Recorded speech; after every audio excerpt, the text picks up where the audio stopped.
Elle doit faire peut-être plus de 500 grammes, l'aubergine, voire plus.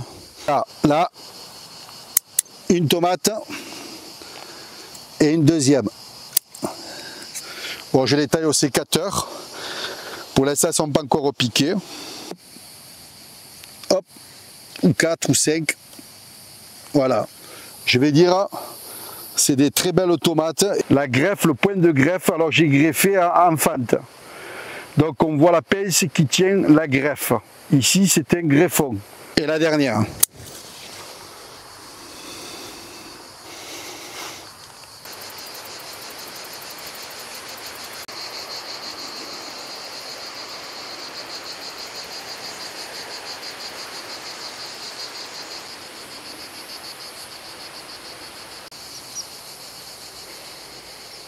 Bonjour tout le monde pour une nouvelle vidéo pour le 25 juin.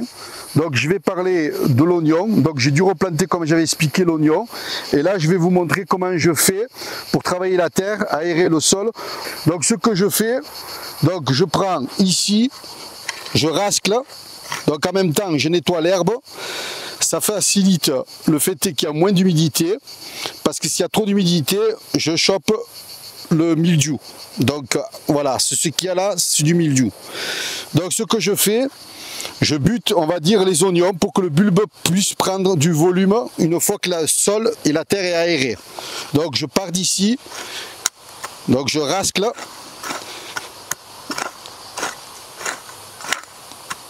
Et je viens comme ça. Hop.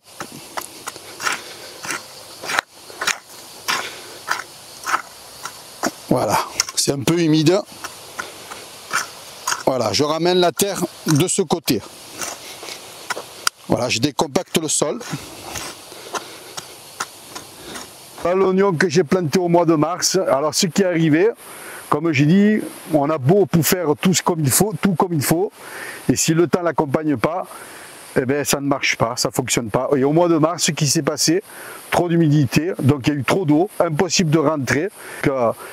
Le mildiou s'est mis et impossible de pouvoir sortir l'herbe pour pouvoir aérer le sol. Donc comme on voit l'oignon, là, ça peut se manger, ça c'est moyen, c'est tout petit. Donc ce que je vais faire, soit je les garde, ou soit je les replante en automne. Et donc du coup, j'ai dû recommencer l'oignon dû à ça. Voilà l'oignon. On peut le cuisiner, c'est l'oignon rouge de Toulouse, je mets très petit. Quasiment médiocre, hein. Mais bon voilà, donc je me suis dit replanter de l'oignon, j'étais obligé. Et surtout bon voilà, comme on voit là, il y a à peu près plus de 600 oignons de perdus. Au niveau des tomates, donc j'ai greffé, donc ça va peut-être marcher. C'est pas la période de greffer la tomate, donc j'ai greffé un gourmand de tomates cerises sur un pied de tomate cœur de bœuf. Donc suivez bien la vidéo, je vais vous montrer. Là je finis de buter les oignons et après on ira voir aussi les melons et les pastèques, la suite du potager. Donc du coup là je rascle, je ramène la terre.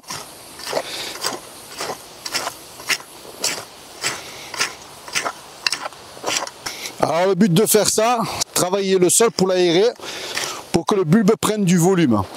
Quand le bulbe va prendre du volume, si la terre est tassée, ça fonctionnera, mais moins bien. Donc là après le bulbe risque de grossir, si tout se passe bien et si le temps le permet. Là je vais vous montrer la greffe que j'ai greffée et on verra qu'est-ce que ça donne d'ici quelques jours. J'ai pris un gourmand d'une tomate cerise que j'ai greffé. Là on voit les feuilles ont brûlé, c'est normal, c'est la période de pas greffer parce qu'il fait très chaud. Et on voit quelques feuilles reprendre, là si on voit 1 et 2. La greffe, le point de greffe, alors j'ai greffé en fente. Donc on voit la pince qui tient la greffe. Ici c'est un greffon.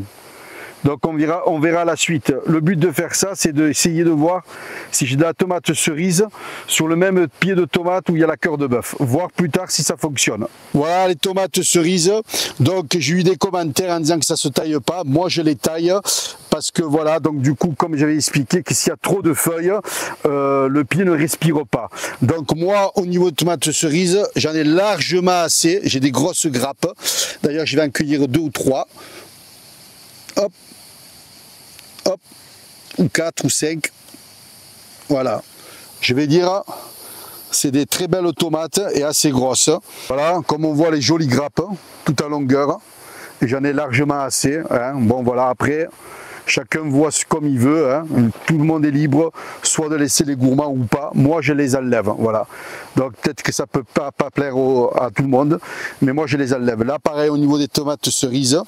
Donc ce que je vais faire, si j'ai le temps, je vais planter quelques pieds de tomates cerises et pas enlever les gourmands et on verra qu'est-ce que ça donne pour montrer la différence. Si j'ai le temps, je ne peux pas promettre. Voilà, j'ai dû renforcer parce que là, ça prend vraiment beaucoup de poids. Il y a beaucoup de tomates et on voit que ça se balance. Donc j'ai dû mettre, comme on dit chez nous en catalan, une cagne, donc un roseau, hein, donc pour renforcer les pieds de tomates. Là, une tomate et une deuxième. Bon, je les taille au sécateur. Pour l'instant, elles ne sont pas encore piquées. Parce que je ne les traite pas moi, et que si je les, voilà, au niveau des tomates, il n'y a pas de point de chenille. Donc voilà, 2 grosses tomates. J'ai dû renforcer avec un tuteur pour essayer d'éviter que ça se casse et après cueillir le plus tôt possible au niveau des tomates parce qu'ils sont vraiment bien chargés cette année au niveau des tomates. Donc là, ce que je vais vous montrer, les pastèques et les melons, pour montrer que les pastèques, ça se passe super bien, et les melons qui commencent à prendre du volume. Après, je vais vous montrer un deuxième melon. Le deuxième melon, Anasta, du Charentais. Et on va aller voir les melons espagnols. Voilà le melon espagnol jaune, 1 et 2. Et après, on ira voir le sapo, le melon vert espagnol. Le melon vert, le sapo, donc qui commence à prendre du volume. Le deuxième melon, le vert espagnol, le sapo. Steak la Nelson, qui commence à prendre du volume aussi. Et on va voir la deuxième. Et là, il y en a 2 de pastèque la Nelson 1, si on arrive à voir.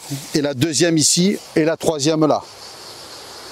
Voilà la pastèque ronde, 1, 2, 3, et là 4, et 5. Là, c'est des aubergines greffées, des zébrés, on dirait des buissons. Et là-bas aussi, c'est des aubergines greffées, les noires. Donc là, je vais commencer à cueillir les aubergines zébrées.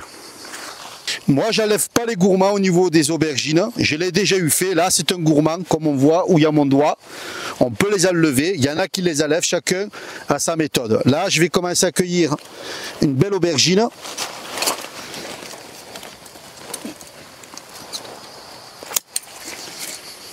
Ça, c'est de l'aubergine. Et là, on va en cueillir la deuxième. Voilà la deuxième. Donc ça fait 1 et 2. Et je vais cueillir la troisième. La troisième, de belle qualité. Et allez, on va faire la quatrième. Et la quatrième. Elle doit faire peut-être plus de 500 grammes, l'aubergine, voire plus. On va aller voir les aubergines greffées, les noires. Voilà, l'aubergine noire.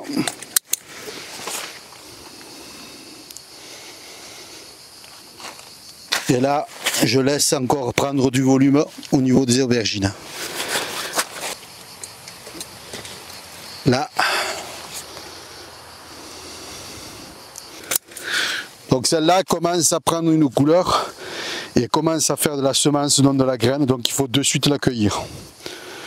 Et la dernière, voilà, l'aubergine zébrée. Donc ça fait à peu près la 5e. Et la dernière.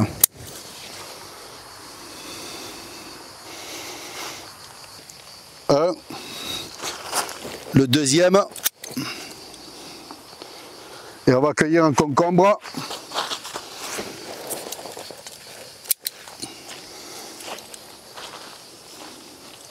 Voilà, un concombre, 2 tomates, donc j'en ai une dans les doigts parce que je ne peux pas vous dire à très bientôt, au revoir. Aubergine au poivron, je vous dis à très bientôt pour une prochaine vidéo. La prochaine, ce sera les pommes de terre que je vais sortir et on fera une vidéo sur ça. Je vous dis à très bientôt, ciao ciao.